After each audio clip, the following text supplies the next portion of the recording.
Kedatangan pelatih baru, Gianpiero Gasperini ke AS Roma, tentunya membawa sebuah harapan baru bagi fans AS Roma di seluruh dunia.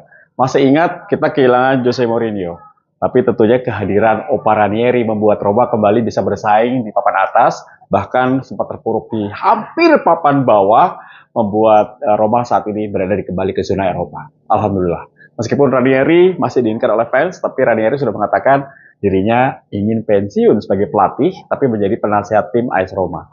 It's okay, karena ternyata dia punya rencana untuk mendatangkan Gasperini. Dan berhasil. Dan ini kontrak yang menurut gua cukup bagus bagi AS Roma. Karena apa? Karena Gasperini memiliki track record yang sangat bagus. Melatih Atalanta, tim yang belum pernah tampil di Liga Champions, akhirnya berangkat tampil di Liga Champions. Dan banyak pemain muda yang didatangkan dibentuk oleh Gasperini ketika dirinya menjadi pelatih Atalanta. Itu harapan besar bagi AS Roma. Akan diulangi kembali oleh Gasperini. Masalahnya adalah fans mengatakan banyak pemain yang mahal tapi tidak dipakai oleh Gasperini. Nah, tahun ini gue lihat banyak sekali strategi yang dilakukan oleh manajemen AS Roma, khususnya Gasperini untuk menjual banyak pemain. Dengan mencoba mendatangkan banyak uang dari para pemain yang mungkin sudah dijual. Seperti Paredes dijual, Zalewski yang musim lalu dipinjam oleh Inter Milan juga dijual. Bahkan kabarnya banyak pemain bintang yang akan dijual termasuk Lorenzo Pellegrini. Tapi itu belum terbukti karena ini masih desas-desus transfer yang terjadi. Tapi ada beberapa nama yang dibutuhkan karena Roma membutuhkan pemain-pemain berkarakter kuat seperti Daniel De Rossi. Di tengah ada Matt O'Reilly. Kita tahu Matt O'Reilly pemain yang tampil sangat bagus bersama dengan Brighton and Hove Albion di Liga Inggris. Katanya akan didatangkan. Pemain asal Inggris, masih muda usianya, ini juga akan didatangkan. Kita berharap bahwa pemain tim nasional Denmark ini akan bisa berada di tengah bersama dengan Pizzilli, salah satu pemain muda Italia, akan menjadi masa depan buat AS Roma. Karena setahu gue, Gasperini lebih nyuka pemain-pemain muda. Itu posisi midfielder. Ada juga pemain Andre Ratiu. Ini pemain dari Rayo Vallecano. Salah satu pemain muda berusia, nggak muda juga sih, 26 tahun. Dia main di posisi bek kanan. Karena salah satu kelemahan AS Roma adalah posisi bek kanan. Dulu di kiri ada Angelino. Di kanannya sepertinya selalu bermasalah. Kehadiran Andre Ratiu, pemain tim nasional Rumania, bisa memberikan satu tambahan amunisi di lini belakang.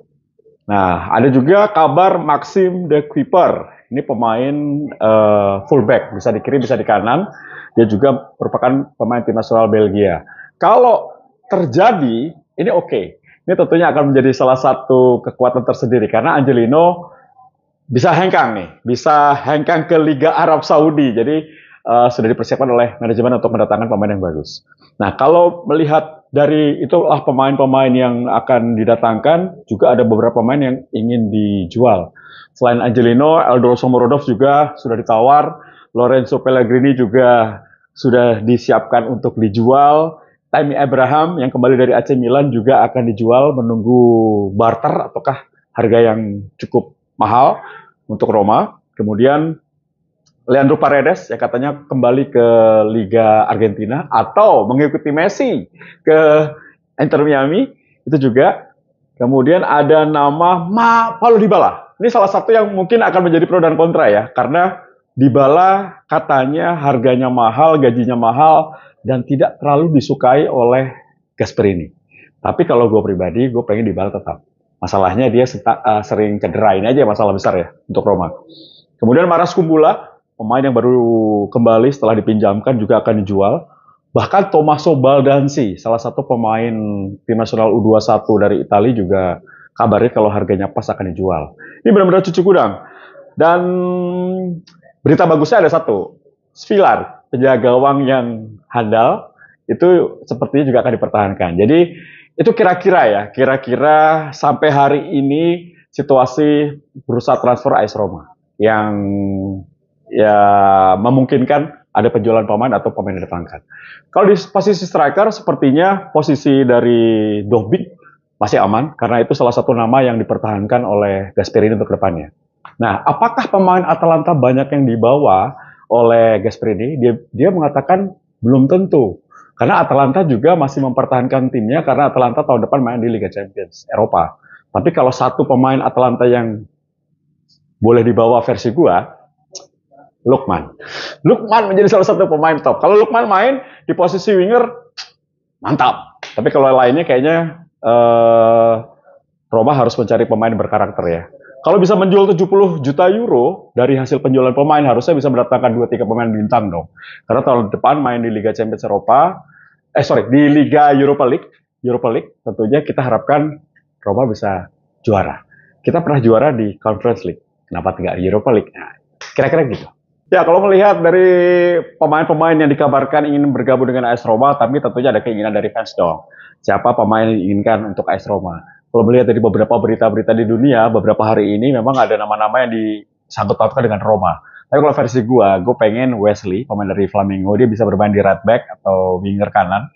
Itu cocok seperti ya untuk menjadi rekrutan baru dari Gasperini. Masih muda, kesukaan Gasperini. Ya seperti Lukman mainnya. Terus Fratesi. Nah ini Fratesi gelandang tim nasional Italia yang juga box to box, mirip-mirip De Rossi, ini cocok untuk bisa bermain di lini tengah. Bersama dengan Pisili, ini akan menjadi kombinasi yang maut untuk Gasperini. Mengarungi Serie A, mengarungi Liga Europa League. Kemudian Pinamonti, salah satu pemain yang dulu pernah bekerja sama dengan Gasperini dan juga pernah bermain di tim nasional Italia, sepertinya juga cocok untuk menjadi punggawa baru. Nah, kalau itu nama-nama yang gue mau. Tapi banyak nama-nama baru termasuk Federico Chiesa yang kabarnya sudah tidak diinginkan oleh Liverpool, belum mendapatkan tim. Kalau dirinya nggak cedera, ini akan menjadi gacor. Ada Dybala, ada Chiesa. Timnas rasa Roma. Mamma mia, itu keinginan gue. Oke, setelah ditinggal oleh Claudio Ranieri yang lebih konsentrasi untuk menjadi penasehat klub, banyak pro dan kontra. Gasperini terlalu lama ya di Atalanta, 9 tahun. Apakah dirinya mampu melakukan langkah yang sama di Roma? Belum tentu. Tapi harapan fans, Gasperini suka dengan pemain muda. Jadi regenerasi pemain Roma akan terjadi. Harapannya Roma makin kuat, makin strong. Dan compact defense-nya bagus banget. 3-4-3 Gasperini ini dahsyat. Lebih dahsyat dari Sinteyong pastinya. Tapi gue rasa Roma akan punya prospek bagus di bawah Gian Piero Gasperini. Tapi pesan gue untuk Romanisti, sabar. Tahun pertama nggak mungkin langsung juara. Tapi kalau gue punya prediksi tetap ada di zona Eropa, tapi naik level. Dari zona Liga Europa League ke zona Liga Champions. Yakin. Baru tahun kedua, ekspektasi kita harus tinggi. Tergantung. Fredkins bersaudara nih mau beli lagi pemain bagus nggak? Menyuntikkan dana besar nggak? Karena kita tahu Napoli udah mendatangkan pemain-pemain nggak kaleng-kaleng, Kevin De Bruyne. Itu ngeri. Jadi salah satu kekuatan Serie A musim depan Napoli, Inter, Juve, dan Roma. Semoga. Amin.